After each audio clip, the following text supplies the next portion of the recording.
अस्सलाम वालेकुम। खालिद सैफुद्दीन आपके साथ 30 दिसंबर की कॉल लेकर।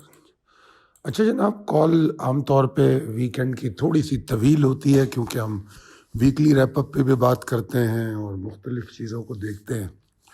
तो जिन लोगों को काफ़ी जल्दी होती है तो वो सीधा सीधा फॉरवर्ड करके पॉसिबिलिटीज़ एंड स्ट्रेटजीज़ तक जा सकते हैं, क्योंकि अक्सर कमेंट में मैं ये देख रहा होता हूँ कि कुछ लोग जल्दी में होते हैं।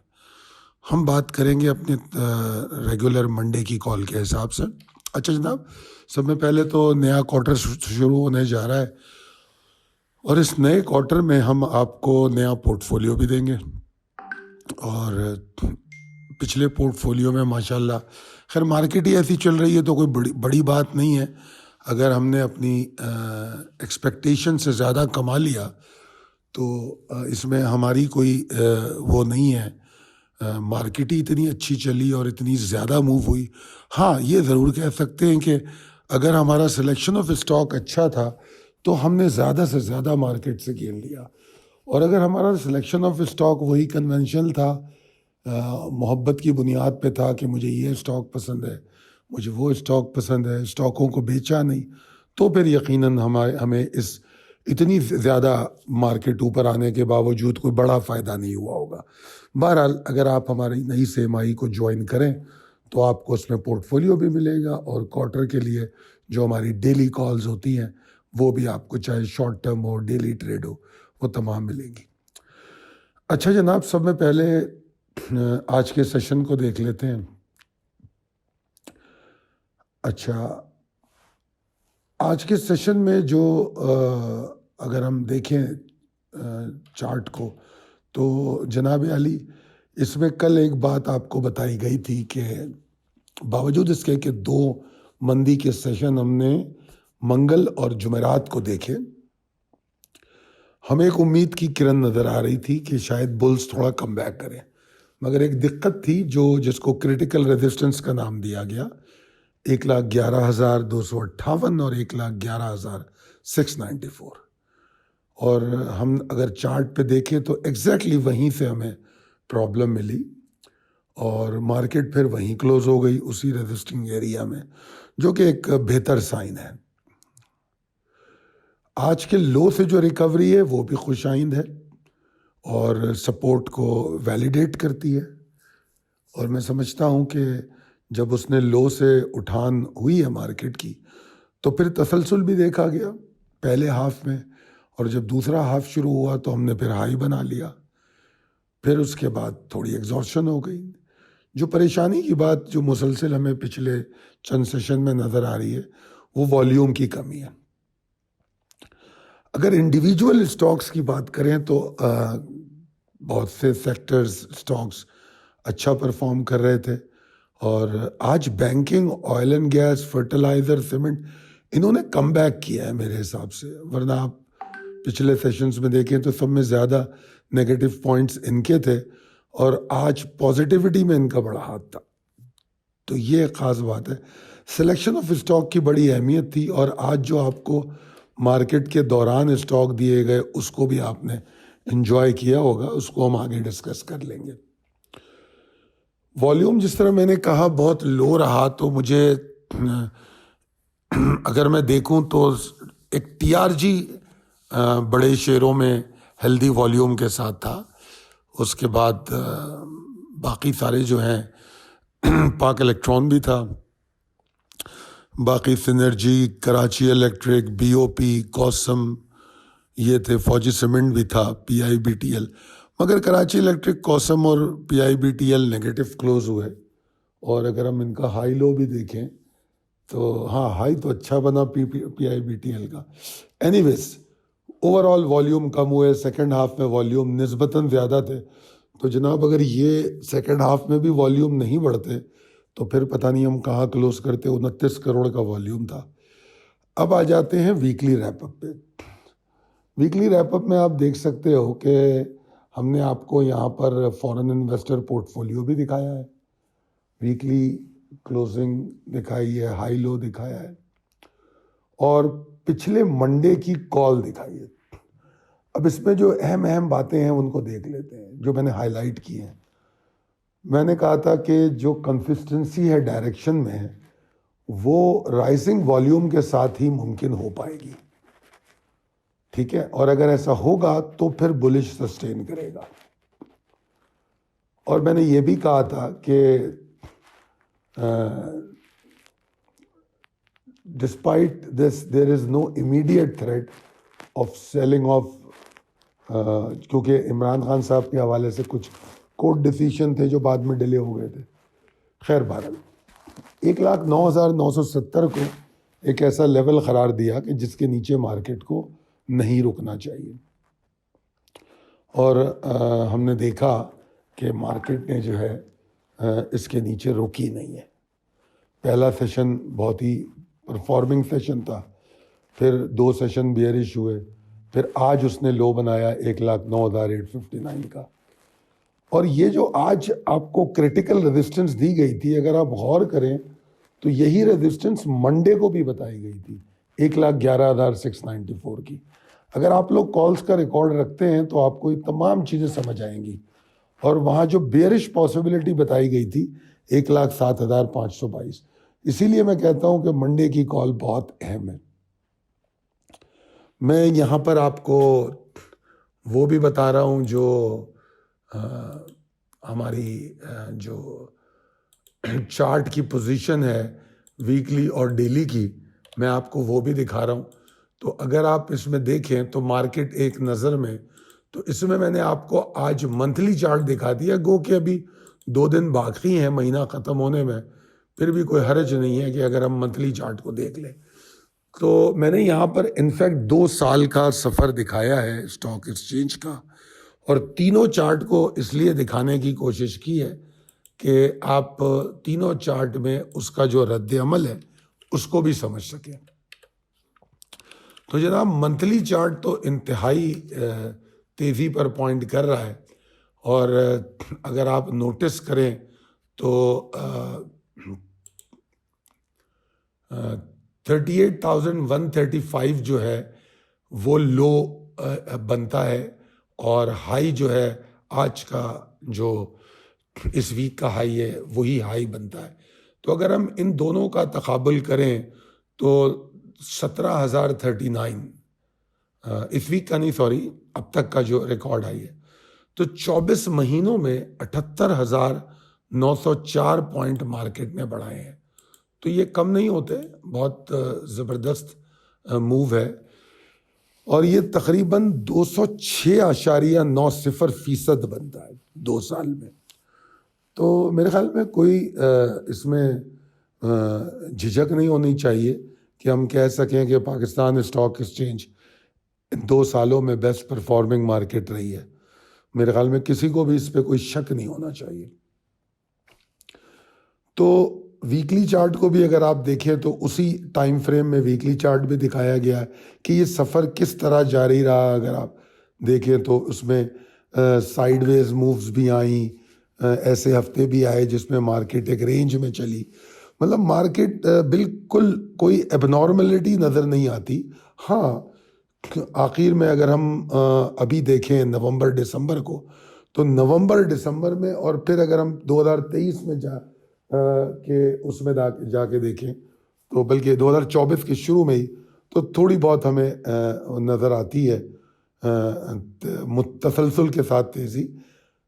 वरना अगर उमूमी तौर पे देखें तो एक बड़ा मुतवाज़न ट्रेंड है कि जब जब मार्केट ऊपर जा रही थी वो मौका भी ले रही थी, अप्रोप्रिएट करेक्शन भी हो रही थी, साइडवेज भी चल रही थी।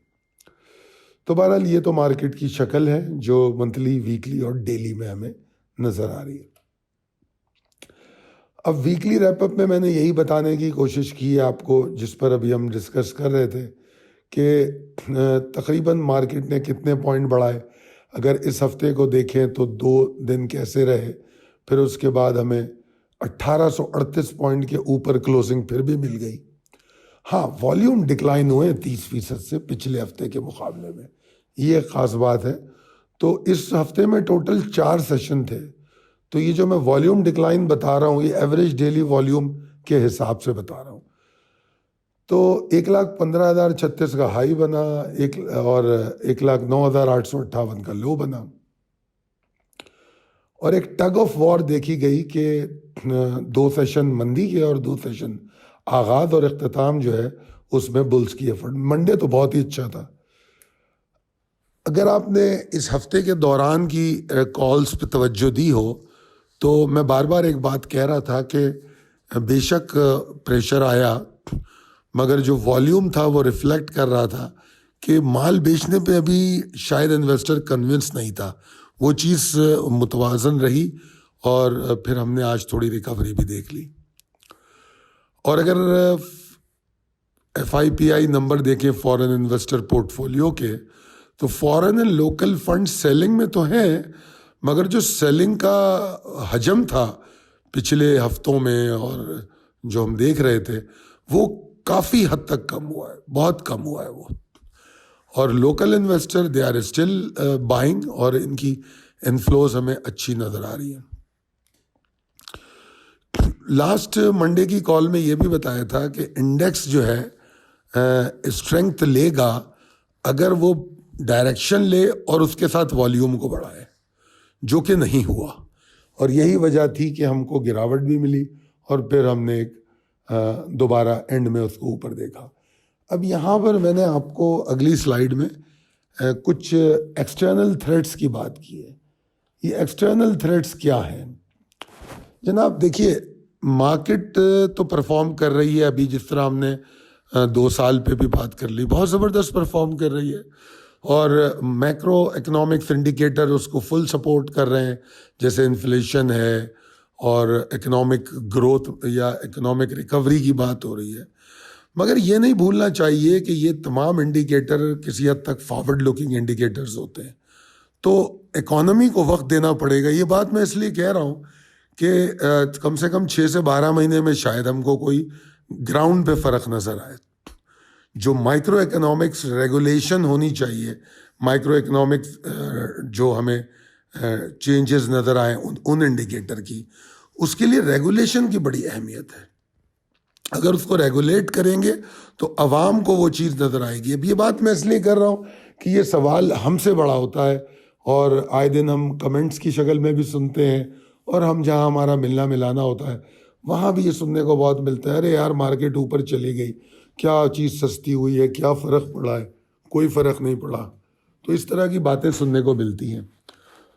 तो पहली बात तो मैंने बता दी कि these are forward looking indicators. Number 2 मैं ये कह रहा हूँ कि आपको समझना पड़ेगा कि कुछ दिन बाद होगा।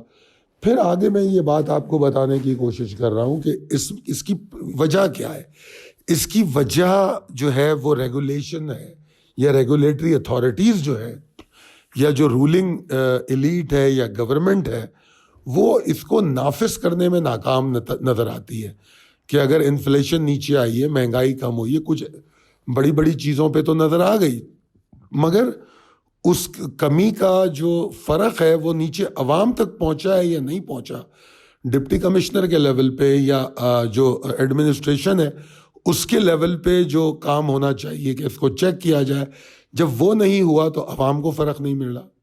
जब अवाम को फ़र्क नहीं मिलता तो वो इस बात को इनकार कर देते हैं कि ऐसा कुछ भी नहीं है, मार्केट तो ऐसी है वैसी है, मईशत पे कोई फ़र्क नहीं हुआ। मगर चलें, अच्छी बात है, अब वो लोग भी कह रहे हैं कि मईशत एटलीस्ट बेहतर तो हुई है, जो लोग इस बात से इनकारी थे। अब यहाँ पर हम बावजूद इसके कि मईशत में ग्रोथ अभी नहीं हुई है, मगर मईशत नीचे जाती हुई मईशत रुक गई है, बॉटम आउट करके रिकवर करने की कोशिश कर रही है। अब मौजूदा जो इस वक्त जो सूरत हाल है मुल्क की, उसमें मुझे कुछ थ्रेड्स भी नज़र आ रही हैं। नंबर 1, जो दहशतगर्दी के जो मसले हैं, ख़ास तौर पे खैबर पख्तूनख्वा में जो कुछ चल रहा है और अभी जो अफ़गानिस्तान में पाकिस्तान आर्मी ने अटैक किया एयरफोर्स ने, और उसका क्या आफ्टर मैथ होती है, ये एक प्रॉब्लम हो सकती है, आगे कंसिडरेशन हो सकती है हमारे इन्वेस्टर्स की। उसके अलावा जो बात है वो जो अभी सैंक्शंस लगी, वो भी एक हमारे लिए एक नेगेटिव बात थी, जो कि यकीनन बिल्कुल ही गलत हुआ, होना नहीं चाहिए था। और उसके बाद फिर जो सब में ये तो चले बाहर वालों ने किया चाहे वो अटैक ऑन पाकिस्तानी बॉर्डर्स हो या सैंक्शन ऑन इंस्टीट्यूशन जो एक गवर्नमेंट इंस्टीट्यूशन और 2-3 प्राइवेट कॉरपोरेशन पे हुआ। मगर एक काम जो हम लोगों ने किया वो ये कि जो यूएस में लॉबिंग की, और ऐसे वक्त पे टाइम की बड़ी अहमियत है। जो टाइम है कि जिस वक्त हम पे सैंक्शंस लग रही हैं या लगी हैं, और जिस वक्त मुल्क माशी तौर पे बदहाली का शिकार था, और जब अफगानिस्तान वाले बॉर्डर पे मसाइल हैं, ऐसी वक्त में यूएस में लॉबिंग करके सारी नेगेटिविटी को फ़रोग देना वो भी पाकिस्तान के लिए शायद अच्छा ना हो। तो बहरहाल मैं समझता हूँ कि पाकिस्तानियों को इस बारे में सोचना चाहिए कि अगर पाकिस्तान है तो हम हैं, और हम मतलब पाकिस्तान खुदा न ख्वास्ता अगर नहीं है तो हमारी कोई हैसियत नहीं है। अच्छा जनाब, आज के सेशन के मुशाहिदात तो हमने देख लिए। अब चलते हैं possibilities and strategies as per technical chart. यहाँ पर जो फिर वही बात करूँगा मैं कि आज के सेशन में थोड़ी पॉजिटिविटी ज़रूर नज़र आई है, मगर जो मेरी परेशानी है जो वो अभी ख़त्म नहीं हुई, उसकी वजह आपके सामने है। जो क्रिटिकल रेजिस्टेंसेस की बात की थी मैंने, वो अभी उबूर हो के हमने वॉल्यूम नहीं बढ़ाया। अभी वीकली क्लोजिंग भी थोड़ा सा मुझे घबराहट देती है, और ज़रूरी ये है कि मार्केट कल जब मंडे को ट्रेड करे तो 1,11,694 के ऊपर ही सरवाइव करे, ये बहुत ज़रूरी है। हालांकि इसके ऊपर ट्रेड करने से कोई फौरी तौर पे हम बड़ी तेज़ी नहीं देखेंगे, मगर एटलीस्ट ये ज़रूर होगा कि जो एग्जॉस्टिंग थ्रेट है उसमें कमी आनी शुरू हो जाएगी, और ऐन मुमकिन है कि वॉल्यूम्स भी दोबारा जमा होना शुरू हो जाए। और फिर उसके बाद तसलसल के साथ कुछ 1-2 ऐसी रेजिस्टेंस होंगी जो हमें तोड़नी पड़ेंगी, जैसे कि मैंने यहाँ लिखा है कि वैसे तो और भी स्ट्रॉन्ग रेजिस्टेंसेस येलो फॉन्ट में हाईलाइट की जाती हैं, मगर मैंने 1,14,660 को एक अहम रेजिस्टेंस करार दिया। अगर इसको मार्केट तोड़ के ट्रेड करती है तो फिर मार्केट एक रैली बनाने की कोशिश कर सकती है, और हो सकता है हम फिर दोबारा एक नए हाई की तरफ चले जाएं। मेरा रिस्क मैनेजमेंट मुझे ये रिकमेंड करता है कि अगर इंडेक्स 1,10,950 के नीचे ट्रेड करे तो मैं एहतियात करूं, ठीक है ना। जो क्रिटिकल रेजिस्टेंस आपको बताई है 1,11,694, इवन इसके ऊपर भी अगर वो नहीं रुक पा रहा तो मैं अपनी स्ट्रेटजी को तब्दील करूं। मैं सोचूं कि यार छोटी मोटी डिप पे बाय करूंगा फिर ट्रेड करूंगा, बजाय इसके कि मैं फ़ौरन बाय करूं अगर 694 के ऊपर मंडे को सरवाइव नहीं करता। तो ये तो एक बात हो गई। और अगर 1,10,950 के नीचे ट्रेड करे तो फिर ठीक है, फिर मैं तैयारी करूंगा कि मुझे 1,000-1,500 पॉइंट की डिप मिलेगी तो मैं फिर वहाँ बाइंग की तैयारी करूंगा। प्रॉब्लम शुरू होती है 1,09,389,175 से। ये वो सपोर्टिंग एरिया है जिसको तोड़ने के बाद एन मुमकिन है हम बियर्स में एग्रेशन देख लें, ठीक है जी। और ये जाहिर बात है एक उम्मीद भी रहेगी उस वक्त तक कि हमें यहाँ से दोबारा एक पुल बैक मिले। देखिए पुल बैक तो हर सपोर्ट देने की कोशिश करता है, तो हम उस पुल बैक की और उम्मीद की बातें तो कर लेते हैं, मगर जिस तरह अभी आप देखें बात की गई है कि 1,11,694 के ऊपर जाए, फिर 1,14,660 के ऊपर हम उस टेंशन से या उस जो एक थ्रेट है उससे बाहर निकलेंगे। तो इसी तरह 1,09,000 वाला जो लेवल बताया जा रहा है ये पुल बैक देने की तो ताकत रखता है, मगर अब ये जो पुल बैक है ये ज़रूरी नहीं है कि आपको 1,17,000 के ऊपर ले जाए। जाहिर बात है उसको फिर एक तसलसल के साथ कुछ रेजिस्टेंस को फेस करना पड़ेगा। तो लिहाजा इन तमाम चीज़ों को इसी तरह समझा कीजिए। मैं कोशिश कर रहा हूँ जितना वाज़ेह तौर पे समझा सकूँ समझाऊँ, उर्दू में भी लिख के दे रहा हूँ आपको। और ये ज़रूरी है हमारे लिए समझना कि हमें स्टॉक की सिलेक्शन में बहुत अच्छा होना चाहिए। अगर हम स्टॉक की सिलेक्शन में अच्छे हैं तो फिर, और वॉल्यूम्स पे नज़र रखें अगर हम कि वॉल्यूम्स कैसे जा रहे हैं, तो हमको ये जो शॉर्ट टर्म वेव्स होती हैं या जो मार्केट की मूव्स होती हैं इसको समझने में आसानी हो जाएगी, ठीक है। और आपको रिस्क ऑफ एग्जॉस्शन के बारे में बताया तो उसको इग्नोर नहीं करें। उसका तरीका क्या है? ट्रेलिंग स्टॉप लॉस, ठीक है जी। तो की लेवल्स मैंने आपको दिखाए हैं, क्रिटिकल रेजिस्टेंस, फिर टारगेट जो बुलिश मूव का हो सकता है वो एट द मोस्ट 1,14,660 और 1,14,660 के ऊपर जाके हम एक सही मानों में बुलिश वेव बनाएंगे। सपोर्ट भी बता दिया आपको, तो उम्मीद करता हूं कि इन चीज़ों को समझते हुए आप ट्रेड करेंगे। अच्छा जनाब, अब यहाँ पर हमने आपको फिर एक बार कोशिश की है। कल हमारे पास काफ़ी कमेंट्स आए जिसमें हमें बताया गया कि ये जो हमने आपको अपने प्रीमियम ग्रुप पे जो डिस्कशन बताई है उसके बारे में सवाल हुए, तो आज वो डिस्कशन हम आपको फिर दिखा रहे हैं और उसके बारे में थोड़ी सी तफसील मैं बता देता हूँ। लोगों ने पूछा कि ये प्रीमियम ग्रुप कौन सा है। असल में काफ़ी सारे ग्रुप हैं अलग अलग। तो प्रीमियम ग्रुप वो होता है जो हमारे साथ काफ़ी सालों से काम कर रहे हैं, मैच्योर ट्रेडर्स हैं, तजुर्बेकार लोग हैं और उनकी जो उनको हम भी समझते हैं कि वो कैसी ट्रेडिंग करते हैं, तो उनके साथ पूरा दिन डिस्कशंस हमारी चलती रहती हैं। तो वो प्रीमियम ग्रुप होता है। बाकी दूसरे ग्रुप में और इसमें फ़र्क कोई नहीं होता, कॉल्स तो वही दी जाती हैं, मगर सिर्फ इतना फ़र्क ज़रूर आ जाता है कि हम उनको बहुत अच्छी तरह से जानते हैं क्योंकि वो हमारे साथ काफ़ी अरसे से ट्रेड कर रहे हैं। तो इस हवाले से हम ये प्रीमियम ग्रुप की आपको डिस्कशन दिखा रहे हैं जो आज हुई है। इस डिस्कशन की ख़ास बात जो मैं आपको दिखाना चाह रहा हूँ वो ये है कि आप देखें कि मैंने आपको एक चीज़ दिखाई है। सब में पहला जो इस पे वो है कि सोल्ट GAL और HCAR, यानी कि 9:41 पे माल बेच दिया गया। अच्छा, अब आप बिल्कुल एंड में जाके देखें 4:32 पे लिखा जा रहा है कि GL दोबारा खरीद लिया गया 284 पे। ठीक है जी, हालांकि GL को बीच में भी खरीदा गया है, ये भी बता दो।